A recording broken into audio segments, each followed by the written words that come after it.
Julian handed the Ocean View suite key to Celeste in front of the entire hotel lobby, then slid a thin paper envelope toward me like I was an afterthought. "It's just for 2 nights, Vivienne," he said, smiling as if humiliating his wife at check-in was a harmless scheduling issue.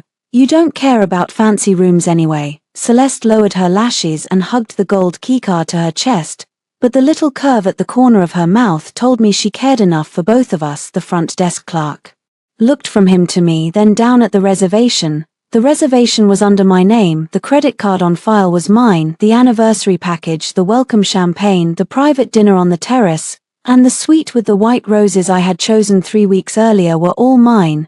Julian had not upgraded her. He had taken what I prepared for us and handed it to another woman. I did not scream, I did not slap him, I did not ask Celeste to give the key back. I took the cheap room envelope between 2 fingers, looked at the room number printed on it and saw the old garden wing, 2nd floor, no view, no balcony, next to the ice machine. Then I placed it back on the counter. "I'd like to check out," I said. Julian's smile froze. Celeste blinked. The clerk whispered, "Mrs. Kerr, are you sure?" I looked at my husband, the man who believed I would swallow any insult as long as he called it marriage. "Yes," I said, "and I'd like a printed copy of the full bill." The lobby of the Halcyon Bay Hotel was designed to make people feel chosen. Tall glass windows faced the Pacific, pale marble floors reflected the afternoon light. A pianist in the corner played something soft and expensive. Guests rolled designer luggage across the room like they had entered a life where nothing could go wrong. I stood beside my husband with my anniversary dress still smooth from the car ride, my wedding ring catching the lobby lights, my overnight bag at my feet. For 3 weeks I had pictured this check-in differently. Julian and I had been married for 3 years. We had survived his father's heart scare, the slow collapse of his family's wine business, the debt he had hidden from me until after the wedding, and the long year when I worked 2 consulting contracts while he called it our rebuilding season. This trip was supposed to be ours. 2 nights at Halcyon Bay, a suite facing the water, dinner on the terrace, no family, no business calls, no emergency from his mother, no last-minute request from his office. Then Celeste Rowe stepped out of the hotel lounge in a cream silk blouse and wide-legged trousers, waving as if she belonged inside our anniversary. "Julian," she said, soft and pleased, "you made it." My stomach tightened before I understood why. Julian's hand left the small of my back. "Celeste got in early," he told me. There was a change of plan. That sentence had become the soundtrack of my marriage. A change of plan meant his mother needed us for dinner. A change of plan meant he had invited a client to our weekend. A change of plan meant he had forgotten what he promised me and expected me to smile so nobody else felt awkward. The front desk clerk, a young man with a brass name tag that read Owen, looked up from the computer. "Welcome to Halcyon Bay, Mrs. Kerr. We have your Ocean View suite ready. 2 nights. Anniversary package, private terrace dinner tomorrow at 7 and the executive lounge access." His words landed in the space between us like proof. My reservation, my plan, our anniversary. Julian cleared his throat. "Right about that." He leaned toward Owen and lowered his voice, "but not enough. Could you put Ms. Rowe in the suite? She's had a rough week and we need her rested for tomorrow's investor dinner. My wife can take the other room." Owen's fingers stopped moving. I turned my head slowly toward Julian. "The other room." He gave me a quick smile, the kind he used when he wanted me to cooperate before anyone noticed there was a problem. "I told you in the car Celeste might join for part of the weekend." "No," I said, "you told me your family's hotel project needed one short meeting tomorrow afternoon." Celeste stepped closer, holding a leather tote against her waist. "Oh Vivienne, please don't be upset," she said. "I told Julian I could take any room. He insisted because my back has been terrible since the flight." She said my name like we were friends. We were not friends. Celeste had been Julian's girlfriend in college, the one his mother still mentioned when she drank too much wine, the one who had married a tech founder, divorced him quietly, and returned to the city 6 months ago with a lifestyle brand, a fragile smile and perfect timing. "She's helping us with branding," Julian said. "This isn't personal." I stared at him. "Not personal." The phrase was almost impressive. He had just taken the room I booked for our wedding anniversary and handed it to the woman who once wore his college sweatshirt in every old photo his mother refused to delete. He turned back to Owen. "We'll keep the charges." Under the card on file, I felt something inside me go very still. "The card on file," I repeated. Julian did not look at me. It's simpler, we'll sort it out later. He loved that word when payment was involved. Owen hesitated. Mrs. Kerr, the reservation and payment authorization are under your name. I would need your approval to change the primary guest assignment. For 1 second, Julian's face hardened, then he recovered. Viv, he said, using the nickname he only used when he wanted something. Come on, don't make this awkward. Behind us, a couple waiting to check in had gone quiet. A bellman paused with a luggage cart. Celeste looked down, but I saw the smile she tried to hide. What room did you book for me? I asked Owen. Owen glanced at Julian, then back at me. His discomfort was painful to watch. There is a standard room available in the garden wing. It is smaller but clean and quiet. The old wing? I asked. He swallowed. Yes, Julian exhaled. It's not a dungeon, Vivienne, it's a room you always say you don't care about luxury. I said I don't care about luxury when we can't afford it. I said, I didn't say I enjoy being downgraded in public. Celeste touched Julian's sleeve. I can take the smaller room, she murmured. Julian covered her hand with his. No, you need the suite. The lobby went silent around me. Not because he had raised his voice, he had not, because everyone had heard the choice inside it. You need the suite, not my wife, not the woman whose name was on the reservation, not the woman who paid the deposit. Celeste needed it. I looked at their hands. His thumb moved once over her knuckles before he remembered himself and let go. 3 years of marriage can collapse without a scream. Sometimes it collapses at a hotel desk, under warm lighting, while a stranger in a uniform pretends not to witness your humiliation. Julian slid the thin envelope toward me. Here, he said, room 214, we'll talk upstairs after Celeste settles in. The envelope stopped near my hand. Room 214, I knew Halcyon Bay's layout because I had chosen it carefully. The garden wing was the original building from the 1980s, low ceilings, old carpet, no ocean view. It sat above the service driveway, beside the ice machine and vending alcove.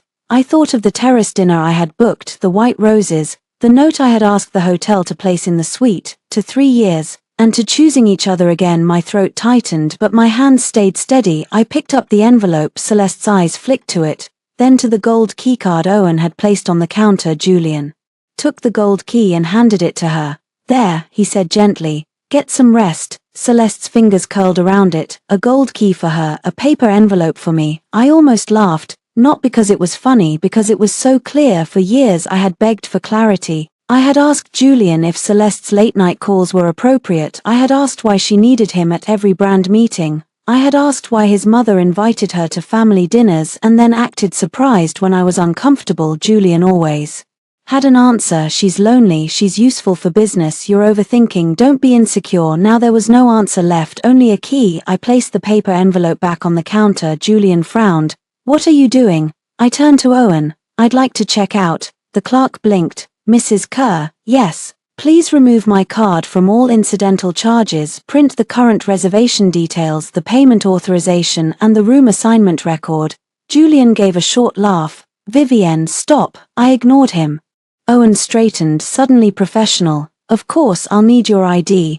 I opened my handbag and handed it over. Julian stepped closer. You're not leaving. I looked at him then. It was the first time since he handed her the key. His face showed annoyance, not fear. He still believed this was a scene he could end with the right tone. He still believed I cared more about appearing reasonable than being respected. Watch me, I said. Celeste's expression changed. The hidden smile disappeared. Julian lowered his voice. Don't embarrass me. You did that yourself. Owen printed the documents. The machine behind the counter hummed. Each page slid out slowly like a record being born. Reservation holder, Vivienne Mercer Kerr. Payment guarantee, Vivienne Mercer Kerr. Ocean Suite 908. Reassignment requested by Julian Kerr for Celeste Row. Standard room 214 assigned to Vivienne Kerr. I read every line, then I folded the papers and placed them in my bag. Mrs. Kerr, Owen said quietly, would you like transportation? Arranged. Yes, I said. A taxi, please. Julian's jaw tightened. You're being dramatic over a room. I looked at Celeste's gold keycard. No, I said, I'm finally seeing the room you gave me in your life. His eyes flashed. That is unfair. Unfair was making me pay for her suite. Celeste took a small step back, her face pink now. I didn't know, she said. I smiled, but it felt nothing like kindness. You never ask questions when the answer benefits you. Julian's hand closed around my elbow. I looked down at his fingers. Let go. He did not, so I turned my wrist, calmly removed his hand and stepped away. Owen had already signaled the bellman. My suitcase was still beside me. I had not even made it upstairs before my marriage became something I needed to leave. The taxi arrived within 5 minutes. Julian followed me to the entrance, his voice tight. Vivienne, get in the elevator, we'll talk privately. Privacy is what you ask for after public disrespect, I said. I'm done giving you that discount. He stared at me as if I had spoken a foreign language. Celeste stood behind him, still holding the sweet key. The ocean glittered beyond the glass doors. I stepped into the taxi. Julian leaned toward the open door. If you leave now, don't expect me to chase you. I looked at him, at the man who thought being chased was still the prize. I'm not leaving so you'll chase me, I said. I'm leaving so you can't follow. Then I closed the door. As the taxi pulled away, my phone buzzed. Julian, don't embarrass me. Tonight I opened the hotel folder on my lap for the first time in 3 years. I did not answer him. I took off my wedding ring, placed it in the side pocket of my bag, and opened my banking app. The first authorization I froze was the card on file at Halcyon Bay. The second was Julian's supplementary card. The third was the shared household credit line he had promised he only used for emergencies. By the time the hotel disappeared behind the curve of the coastal road, my hands were no longer shaking. I had checked out of the room. Now I had to check out of the marriage. The taxi driver did not ask questions. Maybe he had seen enough women leave enough hotels with dry eyes and white knuckles to understand that silence could be a kindness. I watched Halcyon Bay shrink in the rear window until the building became a bright rectangle against the water. Somewhere inside that glass and marble, Celeste Rowe was unlocking the suite I had booked for my anniversary. She would see the white roses first, then the champagne, then the handwritten note the hotel staff had placed on the table because I had asked them to 3 years, and to choosing each other again. I wondered if she would laugh. I wondered if Julian would be embarrassed. Then I stopped wondering. That had been my disease for years, wondering what he felt, wondering what he meant, wondering whether I had misunderstood, wondering if I could explain my pain in a way that finally made him careful with it. No more, anywhere in particular, the driver asked. I looked down at my phone. My first instinct was to go home, but home no longer felt clean. I pictured our apartment, Julian's shoes by the door, the framed wedding photo in the hallway, the grey chair where he took calls from Celeste and told me not to hover. No. Do you know the Marlowe House Hotel? I asked. Downtown. Yes, it was smaller, businesslike, and far enough from the coast that I would not accidentally see Julian in a lobby or restaurant. As the taxi turned onto the highway, my phone buzzed again. Julian, you're making this bigger than it is. A second later, Julian, Celeste is crying now. Are you happy? I stared at the message until the words blurred into something almost funny. Celeste was crying. Of course she was. A woman could stand in my anniversary suite with my champagne and my husband's concern wrapped around her like a blanket, and somehow I was still responsible for her tears. I took a screenshot, then I created a folder on my phone and named it Halcyon. I added the hotel documents, I added his texts, then I opened my banking app again. The card freeze had gone through, but there were pending charges: Halcyon Bay deposit, arrival minibar hold, terrace dinner pre-authorization, spa credit package, spa credit. I had not booked a spa package. I clicked the item, $300 added at check-in, requested by guest in suite 908. I laughed once quietly. The taxi driver glanced at me in the mirror. Bad day, expensive one, I said. My phone rang before he could answer. Julian, I let it ring. He called again. I declined. Then came Patricia Kerr. My mother-in-law's name on my screen still made my spine straighten. Even after years of telling myself I was not afraid of her, Patricia did not shout. She did not need to. She had perfected the cold disappointment of old money that was not as old as it pretended to be. I let her call go to voicemail. A message appeared. Patricia, Vivienne, call me immediately. Julian says you abandoned him at the hotel. This is not how a wife behaves. There it was, not how a wife behaves. No mention of how a husband behaves. No mention of Celeste. No mention of a sweet key passing from his hand to hers in front of strangers. I saved the message. The Marlowe House Hotel had dark wood floors, clean lines, and a lobby that smelled faintly of coffee instead of imported flowers. The woman at the desk greeted me without knowing I had just walked out of the life I had been maintaining for 3 years. Checking in, she asked. Yes, I said. For one. I paused. For 3 years I had been half of a pair on. Every form Mr. and Mrs. Kerr, Julian and Vivienne, 1 king bed, 2 breakfast vouchers, shared card, shared address, shared mess, 4-1. I said. She smiled and asked for my ID. My hands were steady when I gave it to her. The room was small but quiet, no ocean view, no terrace, no white roses, no history. Perfect. I locked the door behind me, placed my suitcase on the rack and sat at the desk. Then I called Maya Ortiz. She answered on the 3rd ring. Viv, aren't you supposed to be at your anniversary weekend? I was. The pause on her end changed shape. What happened? I looked at the ring in my back pocket. Julian gave our suite to Celeste. Maya said nothing for 2 seconds, then very calmly, tell me exactly what happened. Slowly, start with the reservation. That was why I called her. Maya was my friend, but she was also a divorce attorney who had once told me, after 2 glasses of wine, the worst time to collect evidence is after you need it. Start before you think you do. I had laughed then. I was not laughing now. I told her everything: the lobby, Owen, the suite, the room assignment, the card authorization, Celeste's hand on Julian's sleeve, Julian's hand covering hers, the envelope for room 214. Maya listened without interrupting. When I finished, she exhaled. Do you have documents? Yes. Texts? Yes. Any witnesses? The front desk clerk, a bellman, guests in line? Good. Do not delete anything. Do not respond emotionally. Do not threaten him. Do not post online. I wasn't planning to. Good. Do you want legal separation, or are we still pretending this is a fight about a hotel room? The room went still around me. For years, I had defended Julian with careful language. He's under pressure. His family depends on him. Celeste is complicated. His mother interferes. He loves me in his way. But love in his way had put me in the cheap room while another woman opened my anniversary suite. I want out, I said. Maya's voice softened. Then we start tonight. I closed my eyes. Those words should have terrified me. Instead, they made my chest loosen. What do you need? I asked. Bank records, credit card statements, any proof of money you put into his business or family obligations, copies of the lease, the prenuptial agreement. We didn't sign a prenup.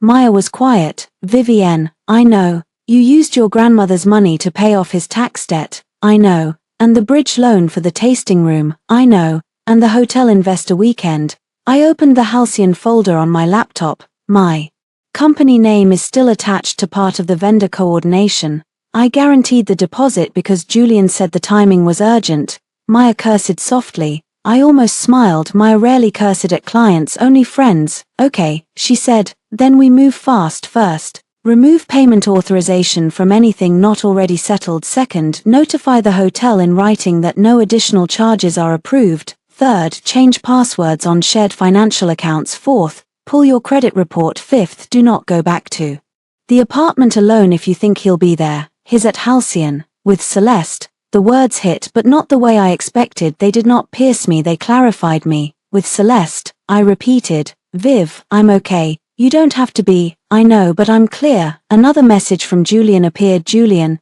I'm giving you 1 hour to come back before I cancel dinner. I showed no one the laugh that moved through me. He was giving me 1 hour. I had given him 3 years. I forwarded the message to Maya.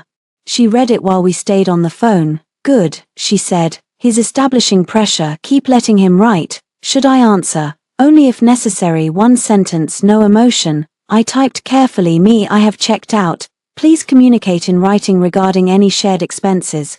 Julian responded almost immediately. Julian, shared expenses. Are you serious? Then Julian, this is exactly why I didn't want to tell you Celeste was coming. Then Julian, you punish people for needing things. I stared at the last message. For years that accusation had worked. It made me soften. It made me apologize. It made me prove I was generous by giving more than I could afford. Not tonight. I screenshot all 3. Then I opened our shared household account. Julian had withdrawn $2,000 that morning. Memo: weekend cash. I had transferred money into that account yesterday to cover our mortgage, escrow, groceries, and utilities. He had taken it to play generous at a hotel. I downloaded the statement. Then I changed the account settings so withdrawals required dual approval. My phone rang again. Julian, decline. Again, decline. Then Celeste sent a message. Celeste, I'm sorry this got so uncomfortable. I hope you know I never wanted your place. I stared at the words, your place, not the room, not the suite, your place. I saved the screenshot. Then I typed nothing. At 9:30, Halcyon Bay called. Mrs. Kerr, this is Owen Hale from the front desk. I'm sorry to bother you. We attempted to process an incidental authorization for Suite 908, but the card declined. I closed my eyes, not from shame, from satisfaction so sharp it almost frightened me. I removed authorization for any charges after my checkout. I said, "Yes, I see that now. Mr. Kerr is asking whether you can approve the hold remotely." No. A pause. Understood. Owen, yes, I'd like an emailed copy of every charge requested under my reservation before and after I checked out. Yes, and please note in the account that I do not authorize any room, spa, dining, minibar, lounge, or event charges for MS Rowe or Mr. Kerr. Another pause, then a quieter voice. I'll make sure it's documented. Thank you. After I hung up, I sat in the silence of my rented room. No ocean, no roses, no husband. For the first time all day I cried, not loudly, not dramatically, just enough to let my body admit what my mind had already decided. Then I washed my face, opened my laptop, and began downloading 3 years of bank statements. At 11:12 p.m. Julian texted again. Julian, you froze the card. Are you insane? At 11:13 Julian. Celeste is humiliated. At 11:15 Julian. I hope you're proud of yourself. I looked at the messages, then I turned off notifications. I slept alone in a plain room under my own name. It was the first good night's sleep I had had in months. Celeste posted the suite at sunrise. I knew because Maya texted me a screenshot before I opened my own social media. Maya, do not react, save everything. The photo showed the balcony of Suite 908 at Halcyon Bay, washed in gold morning light. A tray of fruit sat beside a silver coffee pot. White roses filled a vase near the railing. My roses. Celeste stood barefoot in the corner of the frame wearing a hotel robe, one hand wrapped around a coffee cup, her face turned away as if she had been captured in a private moment. The caption read, "Sometimes peace finds you in the room you were meant to enter." I sat on the bed at Marlowe House and stared until the words stopped hurting and became useful. Room you were meant to enter. She wanted people to wonder, she wanted them to ask.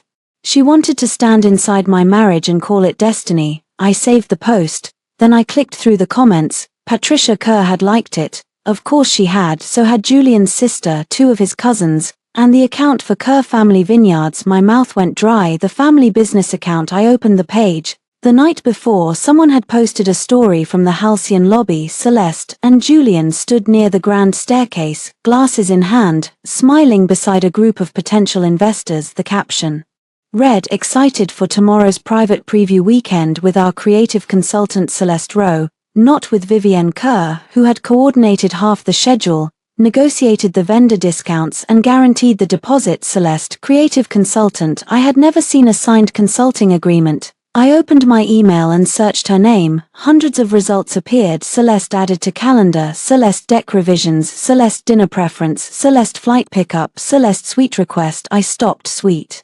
request. The email was from Julian to the hotel concierge 3 days earlier. "Hi Nora, slight adjustment. Please make sure Celeste Rowe is comfortable in the ocean suite if needed. My wife is flexible and can take whatever secondary room is available. Keep the billing under the existing reservation for simplicity. Thanks." 3 days earlier. Not a last-minute emergency, not a rough week, not a misunderstanding at the desk. He had planned it. My hands felt cold. I forwarded the email to Maya, then I searched secondary room. Another email. Julian to his assistant. "Viv won't care about the room. She's practical. Celeste needs to feel valued this weekend. The Rowe connection matters." The Rowe connection. Celeste had inherited access to her ex-husband's investor circle after the divorce. Julian wanted that access. His family wanted it. Patricia wanted it enough to like a photo of another woman in my anniversary suite. I leaned back against the headboard. For the first time I saw the whole shape. This was not just an affair, emotional or otherwise, it was a transaction. Julian had spent years telling me I was the stable one, the reasonable one, the woman who did not need grand gestures because she understood pressure. He had turned my maturity into a discount he could apply to every part of our life. Celeste needed softness, his mother needed respect, his business needed cash, his father needed calm, his cousins needed jobs, Julian needed forgiveness, and I apparently needed nothing. My phone buzzed. "Maya, call me." I called. "You found planning emails?" she asked. "Yes." "Good. Save them as PDFs, forward them to a private email he can't access. Change your email password now." I already started.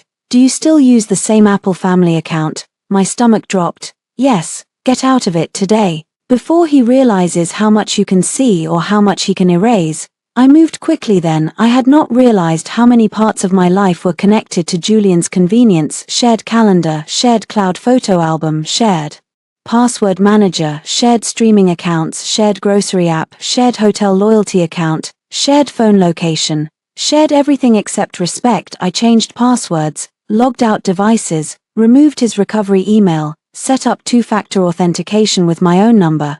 Each click felt small, but together they sounded like locks turning. At 10 in the morning, my brother Evan called. Evan was not dramatic. He was a high school history teacher with 2 kids and a talent for staying calm during other people's storms. Viv, he said, I got a weird call from Julian. What did he say? That you left the hotel because he upgraded a business partner and you felt ignored. I closed my laptop slowly. A business partner. That was his version. I figured there was another version. I laughed, but there was no humor in it. He gave Celeste our anniversary suite and put me in the old garden wing. Silence. Then Evan said very softly, I'm driving down. No, Vivienne, I need you to listen. I'm handling this. I know you are. That doesn't mean you have to be alone. The first tear of the morning surprised me. I wiped it away. I'm not alone. I have Maya. I have documents. I need you to do one thing. Anything. If Julian or Patricia calls, don't argue, don't explain, just say you're not involved. You want me to stay out of it. I want them to have no one to manipulate. He understood immediately. Done. After we hung up, I showered, dressed, and went downstairs to the Marlowe House Cafe with my laptop. I ordered coffee and toast. My hand still shook slightly when I opened the first bank folder. 3 years. 3 years of money moving from my accounts into Julian's emergencies. A payment to cover overdue payroll at Kerr Family Vineyards. A transfer to Patricia labeled temporary household help. A wire to settle Julian's business tax penalty, a deposit for the Halcyon Investor Weekend, another to the design firm, another to the PR consultant, another to the florist for Patricia's charity luncheon, where she introduced me to a table of women as our quiet little problem solver. Quiet little problem solver.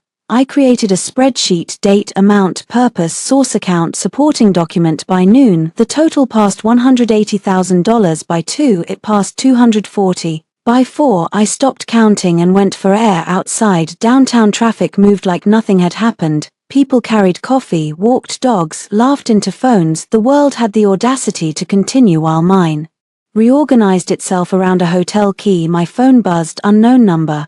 I answered because Maya had told me not to ignore possible financial calls. Mrs. Kerr, a woman asked. This is Nora Pike, guest relations manager at Halcyon Bay. Yes, I'm calling about the account note you requested. We have removed your card from incidentals, but Mr. Kerr is insisting the original authorization covers the full weekend.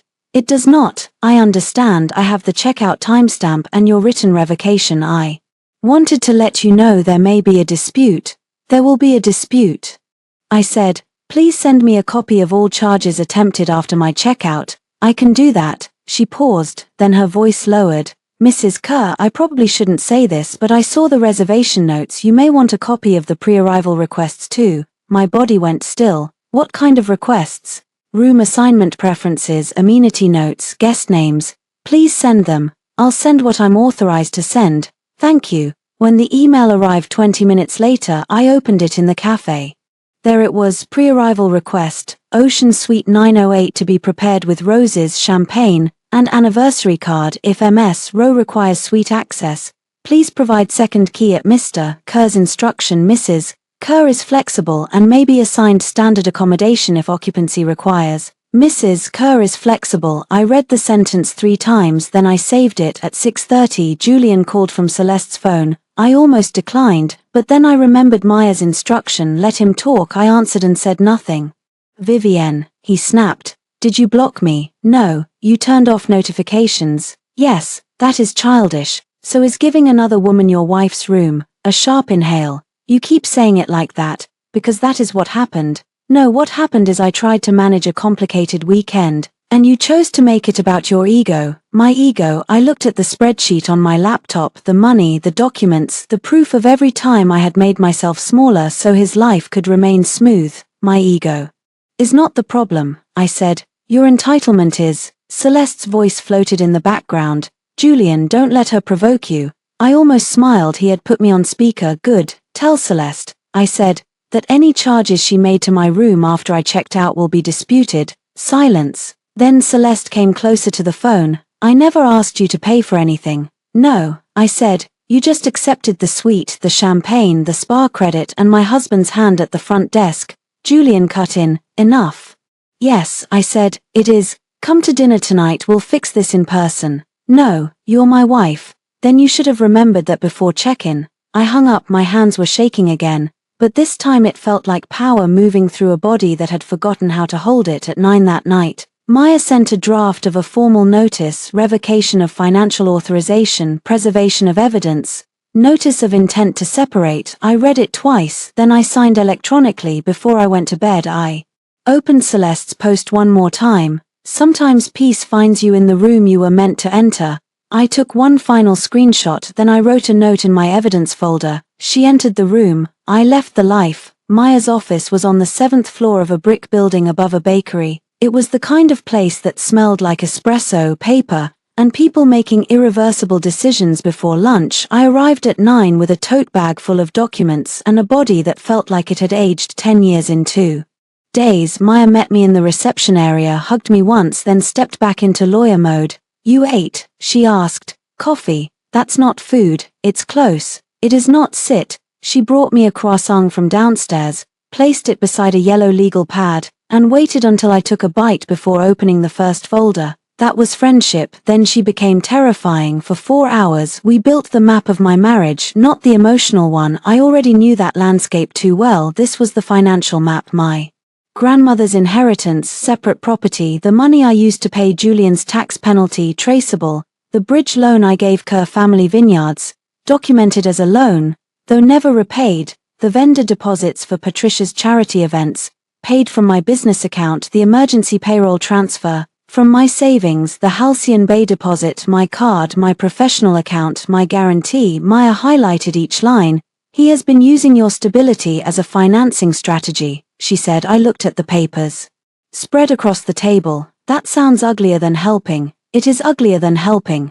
I thought marriage meant stepping in when someone struggled. It does, she said, but not while they hand your anniversary suite to another woman and charge you for the flowers. I looked away. Maya softened her voice. Viv, I know you loved him. I did. Do you still? That question would have destroyed me a month ago. Now it felt like opening a closet and finding it empty. I love who I kept trying to make him be, I said. I don't know if that counts anymore. It counts as grief. It does not count as a reason to keep paying. I laughed, then covered my face. Maya slid a tissue box toward me without comment. At noon, we sent the notices to Julian, communication through counsel regarding financial separation, to Halcyon Bay, no further authorization under my name, to my bank, freeze, and review shared exposure, to the credit bureau, alert for new accounts, to the property management company for our apartment. Remove Julian's independent access pending legal separation, because the lease was in my name and he had another registered residence at his family estate. That last one made my hand pause. He'll explode, I said. He can explode outside a locked door. He'll say I'm overreacting.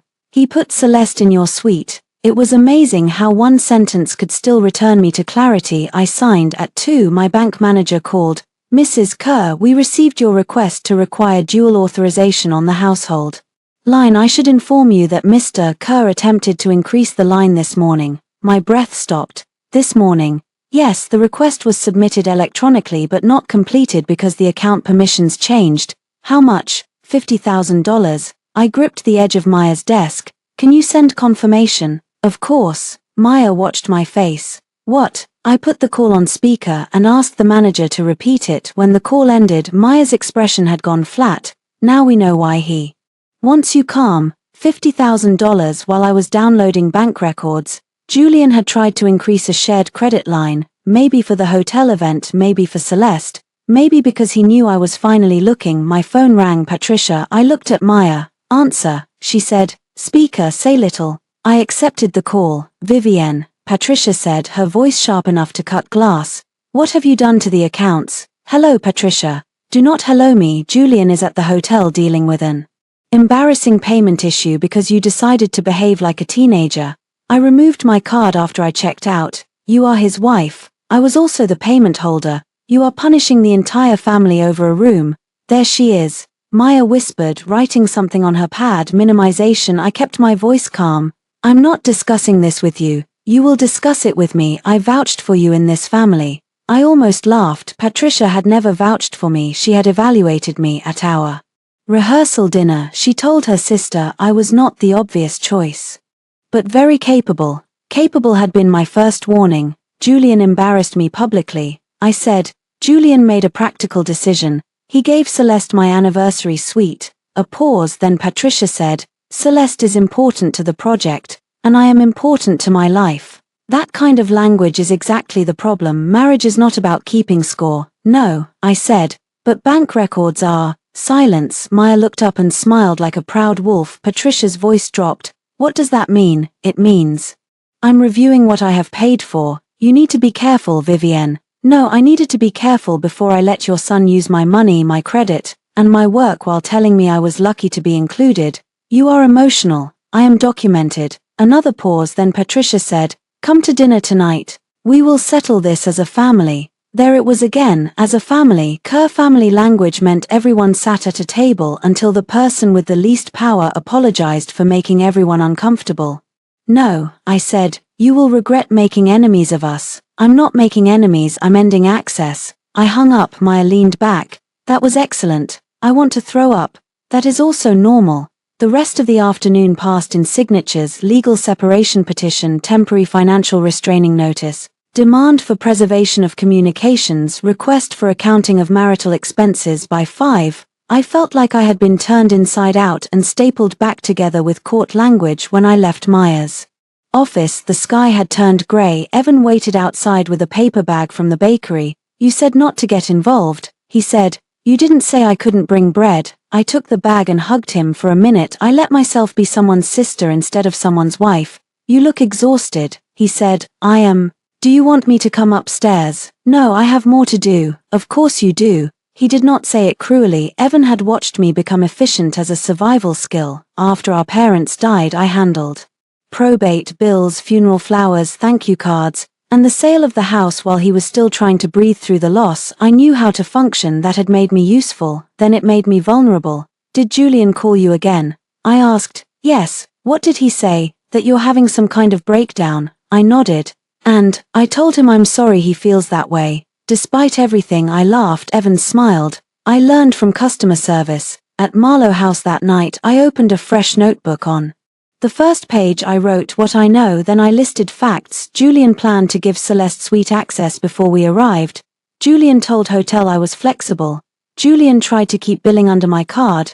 Julian attempted to increase shared credit line after I left. Patricia knew Celeste was central to the weekend. Kerr Family Vineyards account liked Celeste's suite post. Celeste claimed she never wanted my place. Celeste took it anyway. On the second page I wrote what I will no longer do. I will not pay for being disrespected. I will not explain evidence to people committed to misunderstanding me. I will not enter rooms where I am expected to shrink. I will not let Julian call control love. I will not return because he panics. At 8:03 p.m. Julian texted. Julian, my mother says you threatened her. I ignored it. Julian, you are making legal threats now. Seriously, I ignored it. Julian, do you understand what you're doing to us? That one. I answered me. Yes. He called immediately. I declined. Then he sent a voice message. I almost deleted it. Instead, I saved it and played it with the recorder app running on my laptop. His voice filled the quiet room. Vivienne, you need to calm down. I know the room situation upset you. But this is insane. You're freezing cards, calling lawyers, dragging my mother into it. Celeste feels awful. I feel awful, but you don't get to blow up our marriage because of a hotel mistake. A pause, then colder. And if you think you can pull money out of my family's project and walk away clean, you're wrong. I replayed the last sentence, then I sent it to Maya. Her response came 1 minute later. Maya, perfect, keep going. He thinks this is still his lobby. I looked at the empty space on my left hand where my ring had been. No, not anymore. Patricia Kerr's dining room had always looked like a magazine spread where nobody was allowed to touch anything. Long walnut table, cream walls, tall candles, silverware arranged with military precision, portraits of dead Kerr men watching everyone eat under chandeliers they would have called tasteful. I had eaten in that room at least 50 times. I had organized birthday dinners there, charity brunches, Thanksgiving seating charts, and one deeply unpleasant Easter when Julian's cousin got drunk and asked why I had not given the family an heir yet. Patricia had never once asked if I enjoyed the food that evening. I arrived because Maya told me a controlled appearance could be useful. Do not go for closure, she warned me. Go for information, let them talk. So I wore a navy dress, carried a folder, and parked my own car where I could leave without being blocked. Julian opened the door. For 1 second he looked relieved, then he saw my face. You came, he said. I was invited. His eyes dropped to my left hand. The absence of my ring hit him harder than any speech could have. Where is it? In a safe place. His jaw moved. Vivienne, not here. Behind him, Celeste's laugh floated from the dining room. I saw the moment he realized I heard it. She came to explain, he said quickly. Of course she did. I stepped past him. The room went quiet when I entered. Patricia sat at the head of the table in pearls, her posture perfect. Julian's father, Martin, looked tired and uncomfortable. His sister Lila avoided my eyes. 2 cousins stood near the bar pretending to inspect wine labels. Celeste sat to Patricia's right, my usual seat. That almost did it. Not because I wanted the chair, because they had rehearsed the insult. Celeste rose halfway. Vivienne, I didn't know if I should come. Then why did you? Her mouth opened. Patricia tapped her wine glass once. Let us not start with hostility. I looked at her. That depends on whether we're starting with honesty. Julian came in behind me. Viv, sit down. I remained standing. Patricia's smile thinned. This family has been through enough embarrassment this week. I agree. Good, then perhaps you can explain why you abandoned your husband at a hotel, froze accounts, and involved attorneys over a room assignment. I opened my folder. Julian stiffened. Celeste's eyes flicked to the paper. I placed the first document on the table, Halcyon Bay Reservation. Here is the room assignment. I placed the second. Here is the payment authorization. Third. Here is the pre-arrival request Julian sent 3 days before we arrived.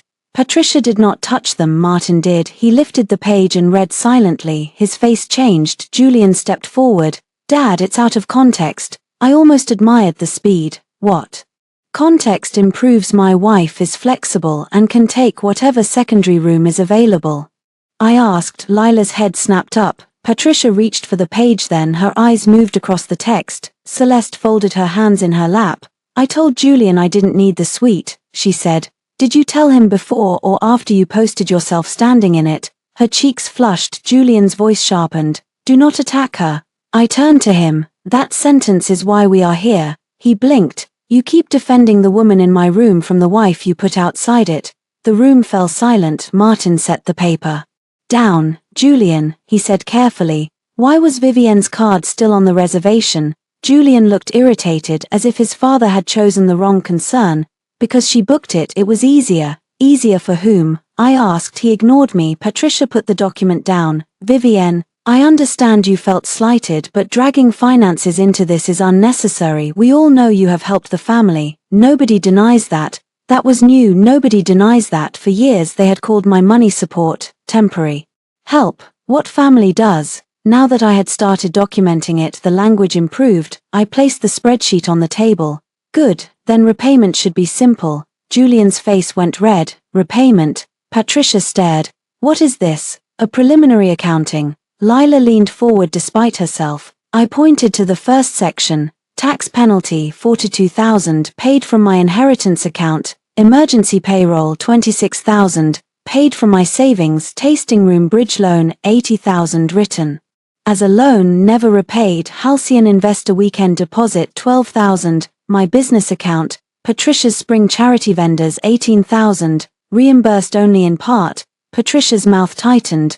You are itemizing family generosity. I am separating generosity from exploitation. Celeste whispered. This feels very inappropriate. I looked at her. You are sitting in my chair discussing my money after sleeping in my anniversary suite. You don't get to define inappropriate. Lila covered her mouth. Julian slammed his hand on the table. Enough. The candles trembled. There he was. Not the charming husband in the lobby. Not the weary son trying to save the family. Not the man who told me I was too sensitive. Just anger exposed. You don't get to come into my parents' house and humiliate everyone. he said. I glanced around the room. Interesting, you recognized humiliation when it happened to you. Martin stood slowly. Julian, sit down. Julian did not. Celeste touched his sleeve again, the same gesture as the hotel. My body reacted before my mind did. A cold, clean line drew itself inside me. I picked up my folder.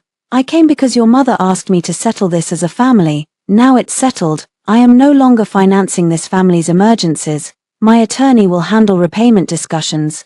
Patricia rose. You walk out that door, Vivienne, and you will not walk back in. I looked around the dining room, at the table where I had swallowed insults with wine, at the chair Celeste occupied like a claim, at Julian, breathing hard because I had finally priced his comfort. Patricia, I said, that is the first generous thing you've offered me. I turned to leave. Julian followed me into the hall. Vivienne, stop. I kept walking. He caught my arm near the front door. I looked down at his hand again. It was becoming a pattern. Let go. His grip loosened but did not drop. Why are you doing this? He asked. The question stunned me, not because I did not know the answer, because he truly did not. You planned it, I said. You told the hotel to put her in my room before we even arrived. You tried to charge me for it. You told everyone I was unstable when I refused to pay for my own humiliation. That is why. His face shifted for a moment. Guilt appeared, then pride smothered it. I was under pressure. You always are. Celeste could bring investors. I brought money. That's different. Yes, I said. Mine was easier to take. He flinched. Good. Behind him, Celeste appeared in the dining room doorway. Julian, she said softly. Let her go. She wants a scene. I looked at her. She wants a scene, I repeated. From the woman who posted herself in my suite. Celeste's eyes hardened for the first time. You weren't using it. The sentence slipped out before she could dress it up. Julian turned toward her. Patricia appeared behind Celeste, pale with fury. I smiled. There it was, the truth, small and ugly. I was not using it, not the suite, not the husband, not the life, so Celeste believed she could step in. Thank you, I said. Celeste blinked. For finally being honest. I opened the front door. Julian said my name once more, not sharply this time, almost pleading, but I had learned something at Halcyon Bay. A man can sound sorry when he is only losing access. I walked out in the car. Before I started the engine, I wrote down Celeste's sentence. You weren't using it, it would matter later. People like Celeste always told the truth eventually. They just needed to feel safe enough to be cruel. I returned to the apartment the next morning at 8:15 because Julian hated mornings. He would either be at his parents' house or still at Halcyon Bay, trying to repair whatever damage my frozen card had caused. Either way, I wanted my documents, my passport, my grandmother's bracelet, and the box of letters from my mother before he realized what mattered. Our building sat on a quiet street lined with plane trees and expensive strollers. The doorman, Mr. Alvarez, looked up from his desk when I entered. Mrs. Kerr, he said. Standing. I'm glad to see you. Something in his voice stopped me. Has Julian been here? Not since yesterday afternoon. I frowned. Yesterday, he came with a woman, blonde, tall. I assumed she was a colleague. The lobby seemed to tilt. What time? Maybe 3. They went up for about an hour. Yesterday at 3. Julian had been texting me that Celeste was humiliated and I was destroying the weekend, apparently not too humiliated to visit my home. Thank you, I said. Mr. Alvarez looked uncomfortable. There have been several visits in the last few months. I did not think. It's okay, I said, though it was not. Can you print the guest access logs for my unit? I can request them from management. Please do. In the elevator, I watched the numbers climb for 5, 6 with each floor. Another part of my marriage lost its disguise. The apartment smelled wrong when I opened the door, not strongly. Julian would never be careless enough for that, but under the familiar scent of cedar and coffee was something floral and powdery. Celeste. I stood in the entryway and listened. Silence. The living room looked almost normal. Grey sofa, glass coffee table, bookshelves I had arranged by color during the first month of marriage because I wanted the space to feel like ours. Then I saw it. A pale green silk scarf draped over my reading chair, my chair, the one by the window where I drank coffee on Sundays, the one Julian called Viv's little nest, the one place in the apartment that had felt entirely mine. Celeste had left her scarf there like a flag. I did not touch it. I took a photo, then another from farther away, then a video of the room, the scarf, the date stamp on my phone visible in the mirror. My hands were steady now in a way that scared me. I walked into the bedroom. The bed was made too neatly, Julian never tucked hospital corners. I did. Celeste did apparently. On the vanity my perfume tray had been moved, one bottle sat at a slight angle, not where I left it, in the bathroom trash. A makeup wipe with lipstick on it rested on top of the liner. Not my shade. I photographed that too, not because lipstick would decide a divorce, because I was done letting people tell me I had imagined disrespect. In the closet, Julian's side was half empty. Not packed, curated, the good suits gone, his weekend bag missing, his watch case open. He had prepared for a life where I did not ask too many questions. I took my passport from the safe, my birth certificate, the certificate from my grandmother's estate, the promissory note Julian signed for the tasting room loan. Folded behind old tax papers because he once said, "We don't need to make marriage feel transactional." Funny how only repayment made things transactional. Taking money had felt romantic enough. I packed carefully, not everything, just what mattered. At 10 my phone buzzed. "Julian, are you at the apartment?" I looked toward the entryway. The building must have notified him. "Me, collecting personal documents." "Julian, you had no right to change the account settings." "Me, you had no right to request a credit increase without my consent." He did not answer for 3 minutes. Then, "Julian, I was trying to cover event expenses after you sabotaged the card." Sabotaged? I wrote that word in my notebook. He continued, "Julian, do you want my family to lose everything?" I stood in the living room, looking at Celeste's scarf on my chair. For years that question would have trapped me. "Do you want my family to lose everything?" "No, of course not. Let me help, let me transfer, let me call someone, let me fix it, let me become smaller, so your family can remain whole." This time I typed, "Me, I want responsibility to return to the person who created the expense." His reply came fast, "Julian, that doesn't even sound like you." I smiled. No, it sounded like me before I learned to translate my needs into apologies. I placed Celeste's scarf inside a clear plastic garment bag without touching the fabric directly. Maya had told me not to be dramatic, but she had also said, "Evidence is evidence, preserve what tells the story." Then I walked to the building office. Mr. Alvarez and the property manager, Dana, met me with printed logs. Dana looked apologetic. "Mrs. Kerr, your lease lists you as the sole tenant of record. Mr. Kerr is an approved resident, but access can be changed with written notice from you. We received your attorney's letter. Thank you." She slid the logs across the desk. My stomach tightened as I read. Celeste Rowe had been signed in as Julian's guest 7 times in 4 months. March 12, March 28, April 9, April 23, May 3, May the 18th. Yesterday 7 times, not late-night emergencies, not quick work meetings, visits to my home while I was at client sites, charity luncheons, or the endless errands Patricia called family support. I looked up. "Please remove Julian's access effective today." Dana nodded. "We can deactivate his fob and garage clicker. Would you like us to notify security?" "Yes." "Do you anticipate conflict?" I thought of Julian's hand on my elbow, his palm slamming Patricia's table, his voice in the recording. "I anticipate entitlement." Dana's expression changed. "We'll handle it." I returned upstairs with 1 hour before the locksmith arrived.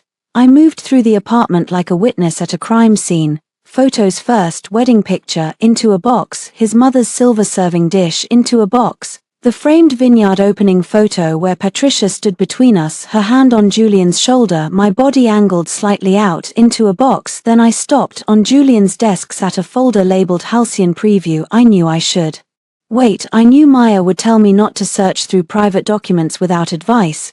But it was in our shared apartment, on the desk I had paid for, beside the printer I bought. I opened it. Inside were printed schedules for the investor dinner, guest seating, projected funding needs, brand narrative. Celeste's name appeared on the second page. Celeste Rowe, lifestyle partner, and future hospitality director. Future hospitality director. I sank into the chair. Not creative consultant, not helping with branding. Future director. There was more. A draft press introduction. Julian Kerr and Celeste Rowe bring a shared history and renewed creative partnership to the next chapter of Kerr Hospitality. Shared history, renewed partnership.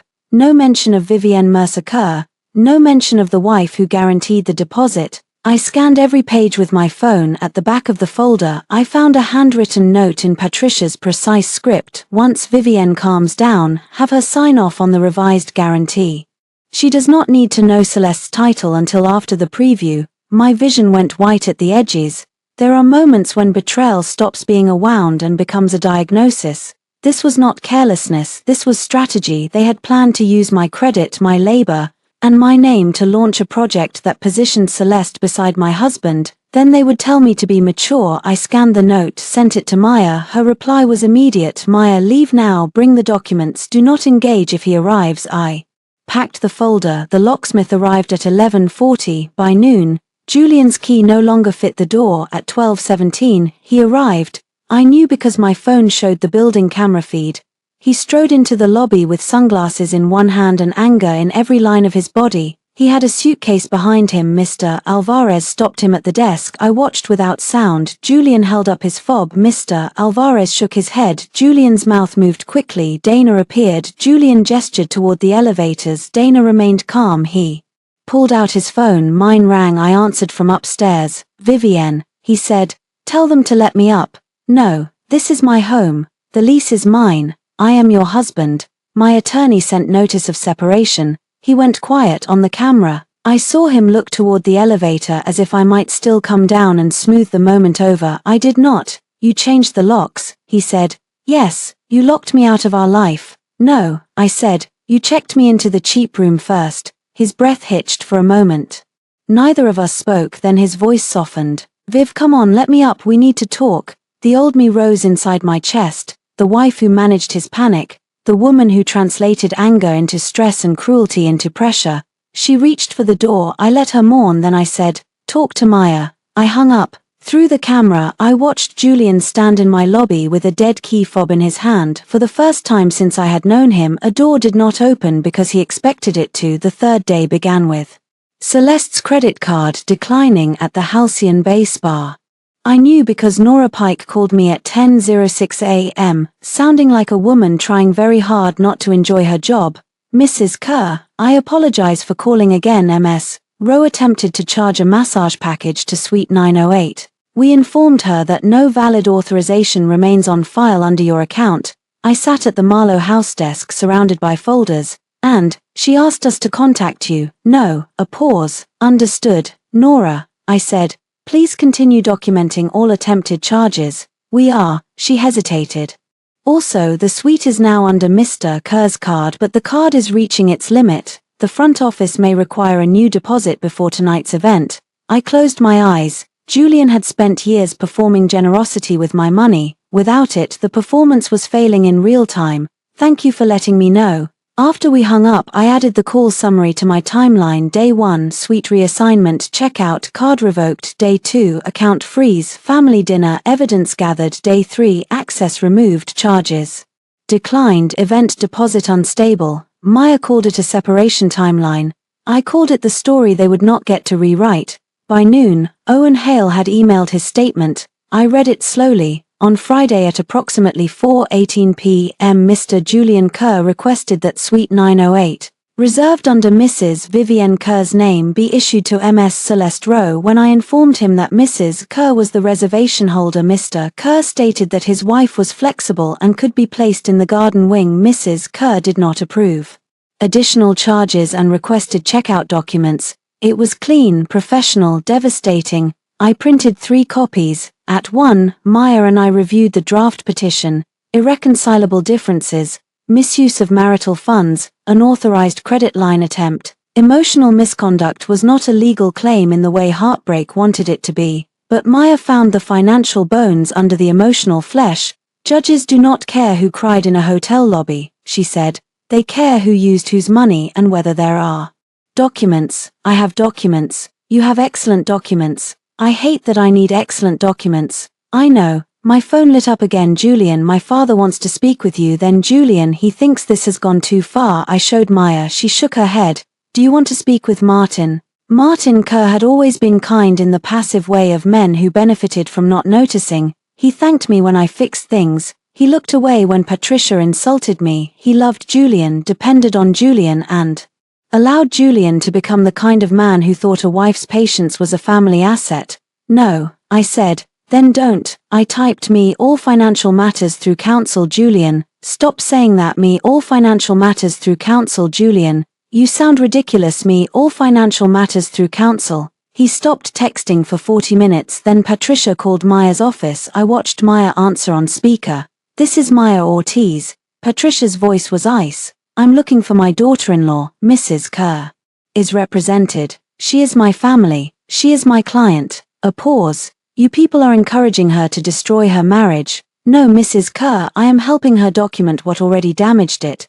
Patricia hung up. Maya grinned. I like her, she said. She's terrible but efficient. At 3, Evan brought lunch and a portable scanner. I figured you'd need one, he said. I stared at him. What? You used to scan coupons for Mom in alphabetical order. This seemed on brand. I laughed so hard I had to sit down. For 10 minutes, grief loosened its grip. Then he helped me scan the apartment access logs. 7 visits, 7 dates, 7 times Celeste had entered my home. Do you want to know what I think? Evan asked. No, I think Julian is an idiot. I smiled. That one I'll accept. Do you still want to protect him? The question was too gentle to dodge. I looked at the scanned logs. Part of me did, not because he deserved it, because protecting him had become reflex, like turning off lights when leaving a room. Like checking whether Patricia needed a ride before she asked, like ordering Julian's favorite coffee when I was angry because some part of me still believed care could solve disrespect. I want to stop wanting to protect him, I said. That's a start. At 5, Halcyon Bay's event coordinator sent a formal email. Dear Mrs. Kerr, we understand you are no longer authorizing use of your business name, card, or vendor relationships for the Kerr preview dinner. Please confirm whether Mercer Events is withdrawing logistical support. Mercer Events, my old business name, the one I had nearly abandoned because Julian said my projects made our life too complicated. I read the message twice. Then I wrote, Mercer Events withdraws all support effective immediately. No staff, vendor discount, payment guarantee. Contact list or professional endorsement may be used by Kerr Family Vineyards, Julian Kerr, or Celeste Rowe. I copied Maya, then I sent it at 5:12. Julian called 17 times. At 5:19 he sent Julian, do you have any idea what you just did? At 5:20 Julian, the florist is asking for direct payment. At 5:22 Julian, the AV team says the discount was through you. At 5:25 Julian, Celeste says you're trying to ruin her. That last one made me pause. I typed me. Celeste can pay for the room she was meant to enter. I almost deleted it, then I sent it. Maya would scold me later for being sarcastic in writing. It was worth it. At 6, I went back to the apartment one final time to meet Dana and sign updated building documents. The locksmith had changed the deadbolt. Julian's fob was deactivated, his garage access removed. Dana handed me a copy. Security has been informed if Mr. Kerr comes by, he can leave items at the desk. Thank you.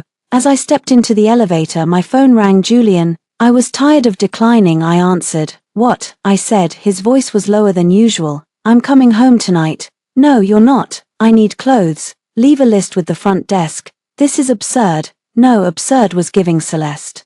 My sweet. He made a sound of frustration. Can you stop repeating that like it explains everything?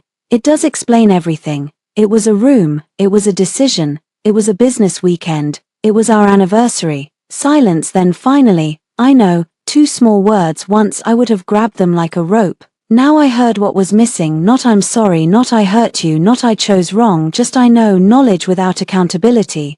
I'll send your clothes down tomorrow. I said. Vivienne, no.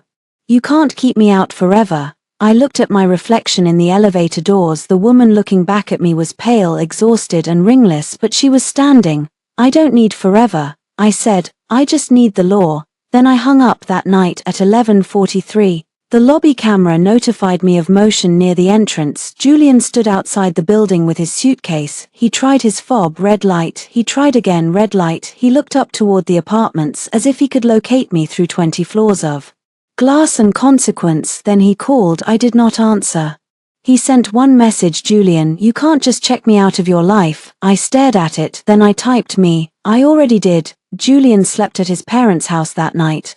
I knew because Patricia texted me at 6:12 the next morning. Patricia, my son had to sleep in his childhood bedroom because his wife locked him out like a criminal. I hope you are proud. I read it while brushing my teeth. For the first time in years, Patricia Kerr did not make my stomach clench before breakfast. I replied with nothing. By 9. Julian's clothes were packed in 2 garment bags and 1 suitcase. I did not fold them with care. I did not include the cedar blocks he liked. I did not check pockets for receipts or dry cleaning tags. I simply packed what was his and left it with Mr. Alvarez downstairs at 9:30. Julian arrived. I watched from the mezzanine above the lobby, partly hidden behind a tall rubber tree in a brass planter. I had come down to sign a delivery form and saw him step through the front doors. He looked rough, not broken, not yet. Julian Kerr did not break easily because he rarely believed consequences applied to him. But his hair was uncombed, his shirt wrinkled, and the calm, expensive confidence he usually wore had thinned around the edges. He approached the desk. "I'm here for my things," he said. "Mr. Alvarez gestured to the garment bags. Julian stared at them. "She packed my clothes." "Yes, sir. I need to speak with her. Mrs. Kerr is not receiving visitors." That sentence landed beautifully. Julian's face darkened. "She's my wife." Mr. Alvarez remained polite. "She is the tenant of record. I lived here. Your access has been removed." Julian lowered his voice. "Do you understand how insane this is?" "I understand the instructions. I should have left then. Instead I stepped into view." Julian saw me immediately. For 1 second, relief opened his face, real relief, human relief, then anger rushed back to protect it. "Vivienne." I came down the stairs slowly. Mr. Alvarez looked at me, silently asking if I wanted security. I shook my head. The lobby was public, bright, recorded, a good place for men who liked private pressure. "You got your clothes," I said. Julian glanced at the garment bags. "You packed me like a guest who overstayed." "No," I said. "Guests are invited." He flinched. "Good. Can we not do this in front of the doorman?" "You preferred the hotel lobby." His mouth tightened. I deserved that. It was the closest he had come to apology. I waited. He looked tired enough to be sincere, but sincerity under pressure was not the same as change. "Viv," he said, softer. "I handled Friday badly." Badly, a mild word for a public substitution. "I made a mistake," he continued. "The suite, the room, the billing, it was stupid. Planned stupidity is called a choice." He closed his eyes briefly. "Celeste is not what you think." I almost laughed. She was in my chair. His eyes opened. "What?" I reached into my bag and took out a printed photo. Celeste's scarf on my reading chair, then the access log, 7 visits. Julian looked at the pages and went still. "You went through building records." "Yes, that's invasive. She came into my home. She came for meetings. In my apartment. We needed privacy." There it was again, privacy, the luxury he wanted after disrespect. I took the papers back. "You always have language ready," I said. "Privacy, pressure, business, flexibility. You wrap ugly things in soft words and wait for me to feel unreasonable." His face changed. For a moment I saw the man I married, not the man he became, or maybe not the man I finally saw, the charming one, the one who cried when he proposed, the one who held my hand at my grandmother's funeral and promised I would never carry hard things alone again. "Vivienne," he said. "I never slept with her in our bed." The lobby went so silent that even Mr. Alvarez looked at the floor. I stared at Julian. He seemed to realize too late that he had chosen the wrong defense. "Our bed," I repeated. "I mean, no thank you." That clarified the standard you expected me to appreciate. His shoulders dropped. "I'm trying." "You're trying to negotiate the size of the betrayal." He stepped closer. "Because you're making it sound like I replaced you." I looked at the garment bags on the floor. "The hotel did that neatly." His face twisted. "I didn't think you'd leave." That was the first honest sentence he had given me. Not "I didn't mean to hurt you," not "I love you." "I didn't think you'd leave." The whole marriage sat inside those 6 words. "Why?" I asked. He looked confused. "Why didn't you think I would leave?" He ran a hand through his hair. "Because we're married, because you know me, because you know how much pressure I'm under, because you always understand eventually." "Eventually," I said. The word tasted bitter. Eventually meant after I cried alone. Eventually meant after I apologized for my tone. Eventually meant after Patricia called me dramatic. Eventually meant after Julian slept and woke refreshed while I reorganized my hurt into something convenient. "I understood in the lobby," I said. "That was the problem." He reached for my hand. I stepped back. His hand closed around air. "I want to come upstairs," he said. "No, just to talk." "No, to see the apartment." "No." His jaw tightened. "You cannot know me forever." The lobby doors opened behind him. Maya walked in wearing a black blazer and the expression she usually reserved for opposing counsel who underestimated her. "Actually," she said, "she can." Julian turned. His face hardened. "This is private." "No," Maya said. "This is a residential lobby with security cameras and my client has asked you not to enter her home. Your client is my wife. My client is a tenant, a creditor, and a petitioner for legal separation. Julian's eyes flashed toward me. You filed, yes, when, yesterday. He stared as if I had struck him. You filed because of a room. I looked at him for a long moment. No, Julian, I filed because you still think this is about a room. Maya handed him an envelope. You've been served with notice regarding separation, financial preservation, and communication boundaries. Future contact should go through my office unless Mrs. Kerr initiates otherwise. Julian did not take it at first. Then he did. Slowly, Celeste chose that exact moment to call him. Her name lit up his phone screen between us. No one moved. Julian looked down at it, then at me. For once, he seemed to understand that the choice was visible. He declined the call. 3 days earlier that might have mattered. Now it was just a late performance in an empty theater. Vivienne, he said, voice low, please. I picked up my coffee from the lobby table. I hope you find somewhere to stay. His face went pale. Then I walked past him to the elevator. Behind me, Maya said, Mr. Kerr, you need to leave. As the elevator doors closed, I saw Julian standing in the lobby with his suitcase, his dead key fob, his unanswered mistress, and an envelope from my attorney. No vacancy, not in my home, not in my accounts, not in my life. The Kerr preview dinner was scheduled for Monday night in Halcyon Bay's ballroom.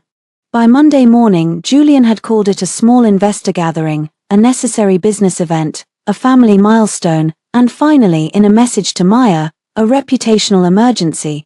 That last one was closest to the truth. Without my vendor relationships, the event began collapsing in pieces. The florist demanded direct payment because Mercer Events had withdrawn. The AV company removed its discount. The private chef requested a new deposit. The printed programs still listed my company as coordinating partner, which meant the hotel refused to distribute them after my written notice. Celeste's title had been announced too early to retract cleanly, and Julian's card, according to Nora's careful email, had failed a second authorization attempt at 11. Maya asked me, do you want to let the dinner fail on its own or do you want to attend? I looked at the evidence folders, the hotel documents, bank records, emails, access logs, Celeste's posts, Patricia's note, Owen's statement. Attend, I said. Maya studied me. You do not have to prove your pain to a ballroom. I'm not going to prove pain, I'm going to correct the record.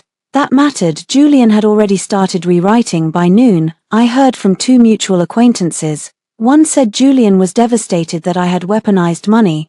Another said Patricia had told people I was jealous of Celeste's role and trying to destroy a family business because I could not handle not being the center of attention. The center of attention. I had been placed in room 214 by 2. The family business account posted a new announcement. Tonight marks a new chapter for Kerr Hospitality, built on legacy, loyalty, and the people who stand with us when it matters. The photo showed Julian and Celeste in the Halcyon ballroom, heads bent together over a table plan. I was not angry when I saw it. I was ready. At 5, I dressed in the same navy suit I wore to client negotiations. Not the anniversary dress, not morning black, not red revenge, navy, precise, calm, mine. I left my wedding ring in the hotel safe at Marlowe House. Then I put on my grandmother's bracelet. She had been a bookkeeper for 30 years and believed every romance should come with receipts. You can love a man, she once told me, but never love him so blindly that he can't find his own wallet. I wished I had listened sooner. Maya met me outside Halcyon Bay at 6:15. The hotel looked different when I returned. Not magical, just a building, glass, stone, staff, doors, charges, logs, the place where my marriage stopped. Pretending, Nora met us near the side entrance. Mrs. Kerr, she said warmly, Ms. Ortiz. Thank you for arranging the meeting space. Of course, we were not entering the ballroom yet. First, we met Owen in a small conference room behind the lobby. He looked nervous but determined. I don't want trouble, he said. I understand, I told him. I'm not asking you to take sides, just confirm what you witnessed. He nodded. I'll answer truthfully. Maya slid the printed statement across the table. This is accurate. Owen read it again and signed. His signature looked small at the bottom of the page, but it carried weight. At 6:40, the ballroom doors opened for guests from the hallway. I could hear the murmur of money pretending to be friendship. Julian had always moved well in rooms like that. He knew how to lower his voice, touch an elbow, laugh at the right time. He made people feel he had chosen them. That was his gift, and his trap. Celeste stood near the entrance in a pale gold dress that matched the sweet key too perfectly. Her hair was swept back, her smile soft, her hand resting lightly on Julian's arm. Patricia stood beside them, greeting guests as if she were queen of something stable. Martin looked older than he had 3 days ago. When Patricia saw me, her face tightened. Julian saw me next. Everything in him paused. Celeste's hand slipped from his arm. I almost smiled. Amazing how quickly a woman stopped touching another woman's husband when attorneys entered the room. Patricia crossed the carpet. First, this is not the time, she said. I disagree. Her eyes moved to Maya. You brought a lawyer to a family event. No, Maya said. She brought counsel to a financial event using her name without authorization. Patricia's lips pressed together. Julian approached. Vivienne, he said quietly, please don't do this here. Do what? Make this ugly. I looked around the ballroom at the flowers I had originally negotiated, at the table layout I had designed, at the investor packets they had reprinted. Without my company name because I forced them to, at Celeste standing where I had once stood, wearing the smile of a woman who believed she had almost won. It was ugly before I arrived. I said, I'm just bringing light. His face hardened. You want revenge? No. Revenge would be letting Celeste continue ordering spa treatments on your card. Celeste flinched. Patricia whispered, enough. But it was too late. A few guests had noticed. Conversations thinned near us. Julian leaned in. I will talk to you. Tomorrow I will apologize however you want, but tonight matters. To whom? To my family. And what am I? He looked trapped by the question. Once that would have hurt. Tonight it confirmed the answer. Before he could speak, a hotel staff member approached with a clipboard. Mr. Kerr, we need to confirm the final payment method before dinner service. Julian's face flushed. Not now. I'm sorry, sir. The authorization on file is insufficient for the remaining balance. People nearby heard. Celeste looked at the floor. Patricia's hand tightened around her clutch. I said nothing. The staff member glanced at me, then quickly away. Julian lowered his voice. I'll handle it. Maya smiled pleasantly. Just to be clear, no Mercer Events card, account, guarantee, vendor line or contact may be used. Julian looked at her like he wanted to break something. I knew that look now. It no longer scared me. It informed me. At 7, Patricia insisted the program begin. She could not stop the bleeding, so she tried to cover it with music. Guests took their seats. Maya and I sat at a small table near the back, not hiding, not center stage. Julian went to the podium. He looked handsome under ballroom lighting. That was one of the cruel things about betrayal. It did not always make the person look monstrous. Sometimes he looked exactly like the man you once loved, and you had to remember the evidence yourself.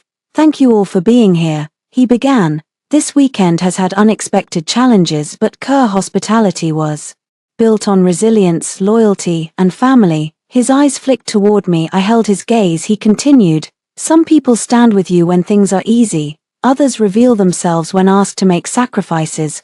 A murmur moved through the room. Maya leaned toward me. Is he doing what I think he's doing? Yes. Good. Let him. Julian's voice grew warmer. I'm especially grateful to Celeste Rowe, whose vision and generosity have helped us imagine the future of this project. Celeste lowered her eyes.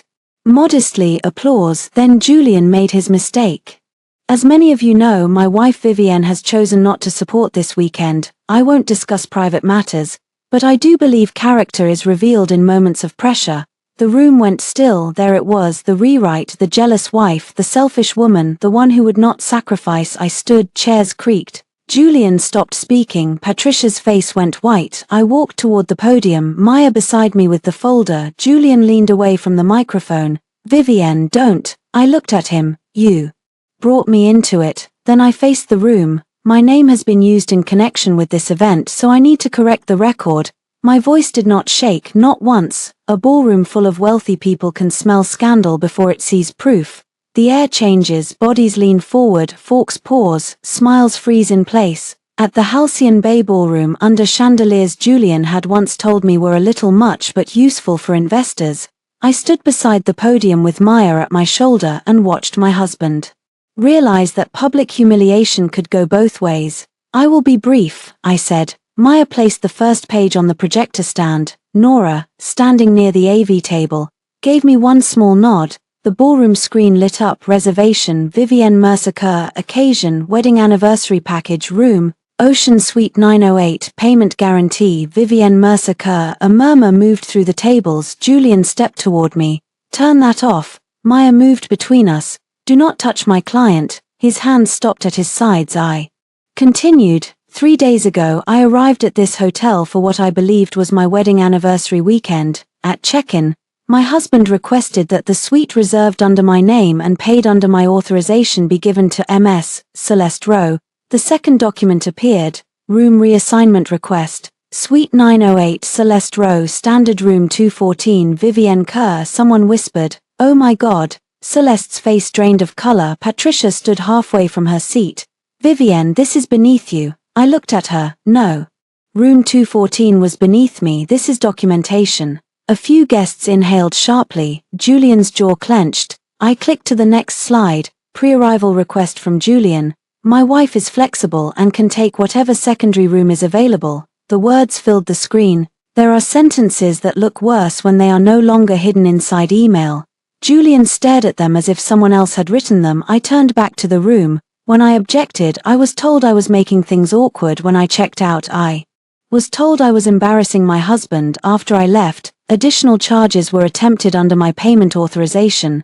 Next slide. Spa package, minibar, terrace dining upgrade, suite incidentals. Celeste looked at Julian. "You said it was handled," she whispered. The microphone caught it. A ripple moved through the room. I almost laughed. Even now she was angry about the inconvenience, not the theft. Maya clicked again. Bank transfer summary. Not every line, just enough. Emergency payroll, tax penalty, bridge loan, event deposit, vendor retainers, total preliminary amount $286,400. Martin lowered his head. Lila covered her mouth. Patricia looked like she might faint from rage alone. "These are funds I provided to Julian Kerr or Kerr family obligations over the course of my marriage," I said. "I did so believing I was supporting my household. I did not agree to finance my own replacement." A man at the front table muttered, "Jesus." Julian grabbed the edge of the podium. "This is private marital information." "You made my character part of your pitch," I said. "I made the facts part of the record." Celeste rose. "I didn't know about any of that." I looked at her. The screen changed. Her post appeared. "Sometimes peace finds you in the room you were meant to enter." A few people turned to look at her. Her lips parted.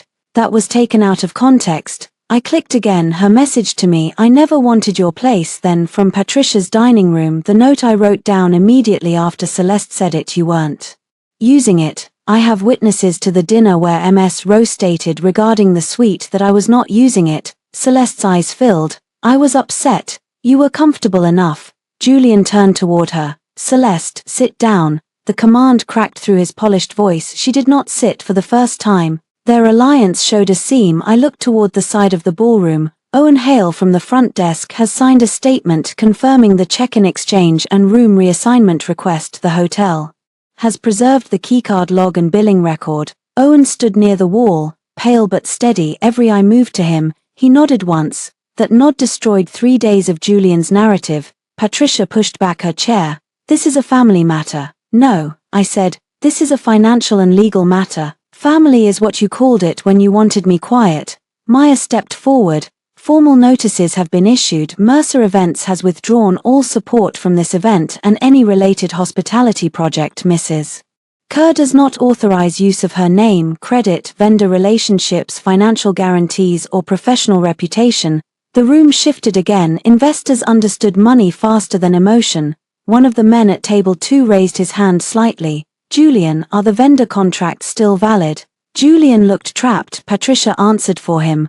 "We are handling temporary administrative adjustments." Maya smiled. "Several vendors requested direct payment today after learning Mrs. Kerr's guarantee was withdrawn." The man leaned back. Another investor whispered to his wife. Celeste sat down slowly, her face no longer soft or tragic, just afraid. Julian looked at me, not angry now, stripped. "Vivienne," he said quietly, forgetting the microphone. "Enough." That word, enough. He had said it when I cried about Celeste's late calls. He had said it when I asked why Patricia invited Celeste to Christmas brunch. He had said it at the dinner table when I showed the first bill. Enough meant stop making me feel consequences. This time I decided what it meant. "Yes," I said, "enough." I turned to the room. "I am not here to ask anyone to choose sides in my marriage. My marriage is already over. I am here because my name, money, and labor were used to create a false image of stability while I was privately and publicly disrespected. That ends tonight." Silence, then a woman near the back began clapping, not loudly, once, twice. Her husband looked startled, then someone else joined. The applause did not become thunder. This was not a movie. Rich people dislike being caught inside other people's moral emergencies. But the room had changed. They were no longer looking at me like a jealous wife. They were looking at Julian like a liability. That was enough. I gathered my papers. Julian stepped off the stage. Vivienne, wait. Maya turned sharply. Do not follow her. He ignored her. I walked toward the ballroom doors. Behind me, voices rose. An investor asked about exposure. Patricia hissed Julian's name. Celeste said, You promised me this was clean, Julian said. Not now. The same words he used for bills. For me, for truth, not now. At the doors, Martin Kerr caught up to me. Vivienne. I stopped. He looked older than ever. I didn't know it was this much. I believed him. That did not absolve him. You didn't want to know, I said. He closed his eyes. You're right. It was the first apology any Kerr had offered me without asking for something after it. I nodded once, then I left. Julian followed me into the hallway despite Maya's warning. Vivienne. His voice echoed against the marble. Hotel guests turned. The lobby where he had given away my suite was just ahead. Perfect. I stopped beside the front desk. Owen looked up. 3 days ago, I had stood there holding a paper envelope for room 214. Now Julian stood before me holding nothing. Please, he said. The word came out raw. I know I hurt you. I waited. I know I humiliated you. Still I waited. I know I used your money. There it was, late, but there. And I asked. He swallowed. And I was wrong. A tear slipped down his face. Once that would have undone me. Tonight I felt sadness, real sadness, but it belonged to the woman who had loved him before the lobby taught her the truth. I believe you know that now, I said, his eyes filled with hope. I hated that he still thought recognition was a key. But knowing is not undoing. The hope died. Vivienne. No, where am I supposed to go? The question stunned me again. Even now he was asking me to solve his room problem. I looked at Owen, then back at Julian. I don't know, I said. Ask for availability. I walked out through the same doors I had left 3 days earlier. This time, I did not take a taxi. I drove myself. Divorce mediation took place in a beige conference room with bad coffee and a view of a parking garage. After the chandeliered violence of Halcyon Bay, the room felt almost merciful. No roses, no piano, no Celeste in silk, just a table, 4 chairs, a mediator named Elaine, Maya beside me, Julian across from me, and his attorney pretending not to look exhausted. Julian wore a grey suit I had once chosen for him. That annoyed me more than I expected. Not because I wanted it back, because some part of our old life still knew how to sit on his shoulders and look respectable. He had not brought Celeste. Nobody had seen them together publicly since the dinner. Her lifestyle brand posted a vague statement about stepping back from projects that do not align with transparency. 2 sponsors paused campaigns. Her ex-husband's investor circle quietly withdrew from Kerr Hospitality. The hotel project did not collapse overnight, but it lost its shine, which was sometimes worse. People with money did not like mess unless they owned the story. Julian no longer owned it. Elaine began with procedure, temporary separation, asset disclosure, debt responsibility, repayment claims, personal property, communication boundaries. No one mentioned love for the first 40 minutes. That was the strangest part of divorce. Marriage could be full of dinners, birthdays, whispered jokes, shared colds, favorite mugs, and the shape of someone sleeping beside you. Divorce turned it into lines, accounts, dates, amounts, signatures. At first, I hated that. Then I realized the lines were saving me. Emotion had been where Julian negotiated best. Documents were where he lost ground. Maya presented the repayment schedule. Julian's attorney objected to the characterization of certain transfers as loans. Maya produced the promissory note. His attorney objected to the Halcyon event expenses being included. Maya produced the withdrawal notice and billing records. His attorney suggested my removal of financial authorization had damaged Julian's business reputation. Maya produced Julian's pre-arrival email assigning me secondary accommodation while keeping my card on file. Elaine read it twice. Then she looked at Julian over her glasses. Julian looked down. For the first time I saw what shame did to him when nobody rushed to cover it. It made him smaller, not crueler, not louder, smaller. Part of me wanted to comfort him. That reflex rose like an old ghost. I let it pass through. Then I looked at Maya's notes. After 2 hours we took a break. I went to the hallway for water. Julian followed. Maya started to stand. But I shook my head. The hallway was public. Elaine's assistant sat 10 feet away. I was not afraid of Julian in public anymore. He stopped beside the water cooler. You look different, he said. I filled a paper cup. I am different. No, I mean, he searched my face. You look like you did before we got married. That hit harder than I wanted it. Before we got married, I ran my own company full-time. I wore bright lipstick. I took last-minute flights for clients and came home with stories. I had friends I saw without checking Julian's schedule.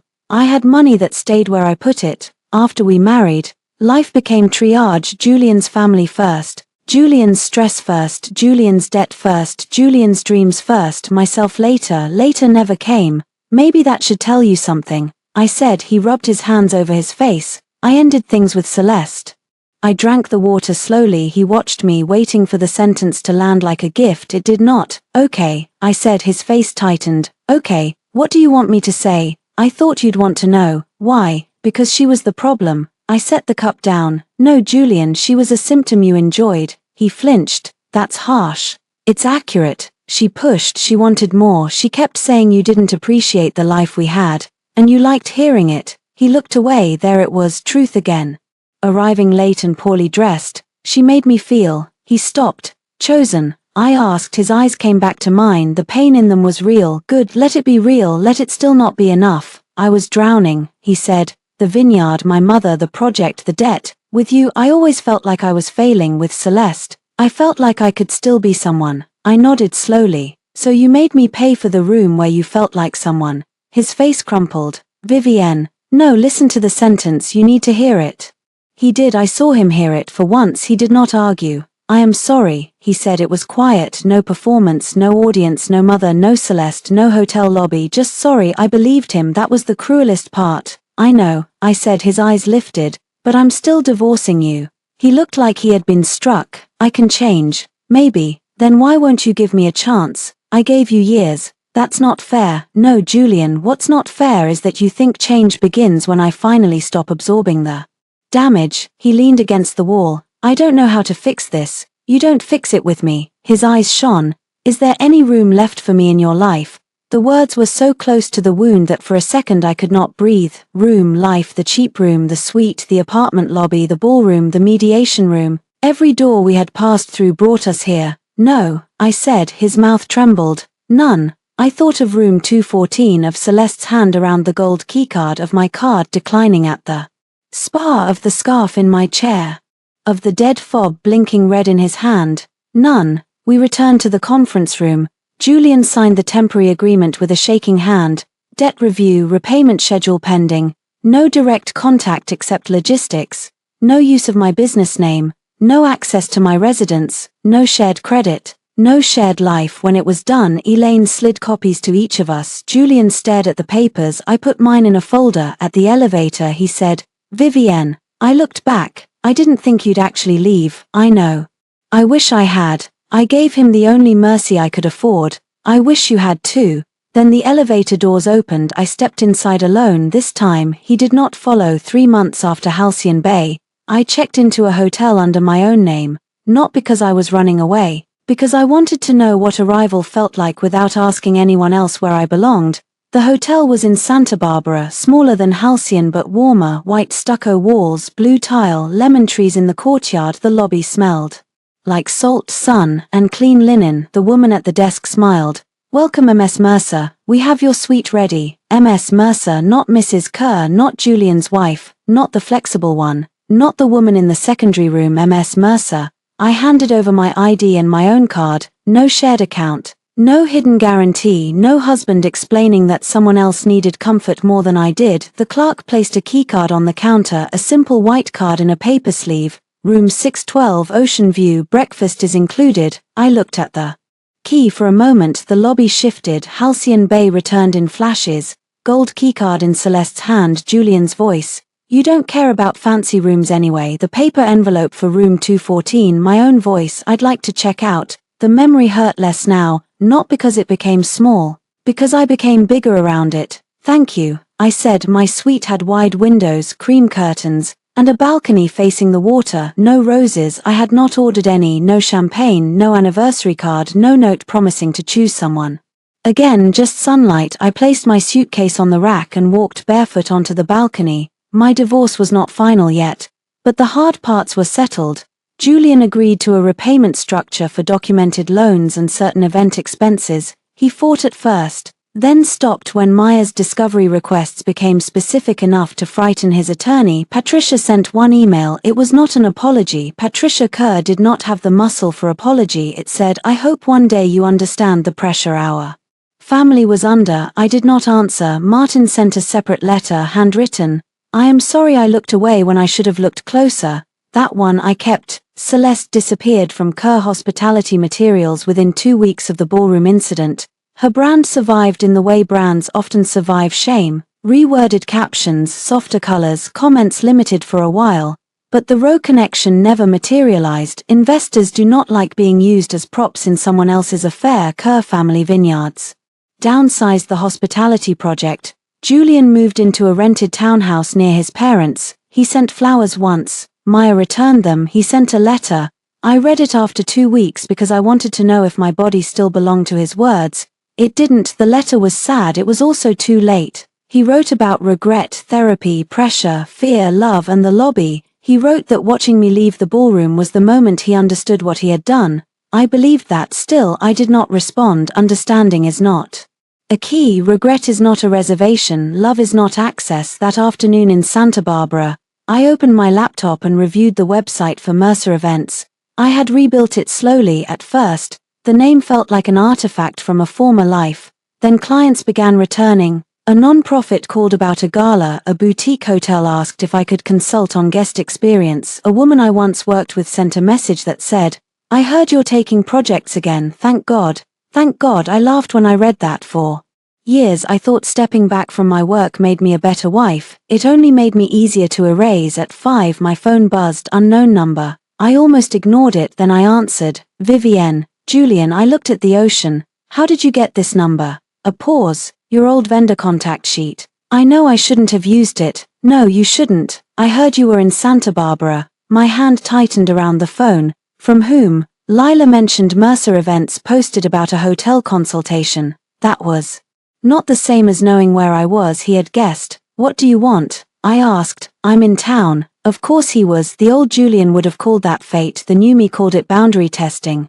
"No, you don't even know what I was going to ask." "Yes, I do." He breathed unsteadily. "I just want coffee." "I don't." "Vivienne, please, I'm not trying to pressure you. You called from an unknown number after using an old vendor sheet to reach me." Silence. Then quietly, "You're right." The fact that he said it quickly almost hurt. Somewhere therapy was teaching him to identify damage after causing it. Good for him, not my project. "I'll delete the number," he said.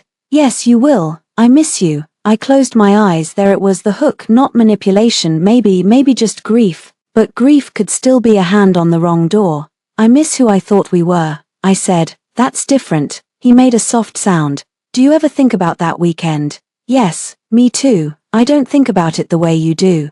"What do you mean?" I looked at the keycard on the small table by the balcony door. "I think about how clear it was, painful, but clear. You gave her the sweet key, you gave me the cheap room, you showed me exactly where I stood. I checked out. That was the last honest thing our marriage gave me." He was silent for a long time. Then he said, "Is there really no way back?" I did not hate him in that moment. That surprised me. For months I had imagined hate as the final form of healing. It wasn't. Hate still kept a room available. Hate still watched the door. What I felt was distance, clean, wide distance. "No," I said. "There is no way back." "I understand." Maybe he did. Maybe he would tomorrow. Maybe he would forget and call again. That no longer decided my life. "Goodbye, Julian." "Goodbye, Vivienne." I hung up. Then I blocked the number, not because I was furious, because I was finished. That evening I went downstairs for dinner alone. The hostess asked, "Table for one?" "Yes," I said. She led me to a table near the window. The sunset turned the water copper. A couple laughed softly 2 tables away. A family argued over dessert. A woman at the bar read a book and drank red wine. Life did not become perfect after I left Julian. That would be a lie. There were still lawyer bills, lonely nights, bank calls, sudden memories, and mornings when I reached across the bed before remembering there was no one there. But there was also quiet. There was money that stayed where I put it. There were doors that opened because my Name was on the reservation. There were rooms where nobody expected me to shrink. After dinner, I walked along the beach until the sky went dark. My phone stayed silent. No Julian, no Patricia, no Celeste, no emergency disguised as love. When I returned to my suite, I stood in the doorway for a moment before going in. Room 612, Ocean View, one guest. I slid the keycard into the lock. The light turned green. Inside, the room was exactly as I left it. My suitcase, my book, my shoes by the chair, my life undisturbed. I stepped inside and closed the door. For the first time in years, I did not wonder whether someone else needed the better room. I had chosen this one. I had paid for it. I had checked in under my own name, and there was no room left for him.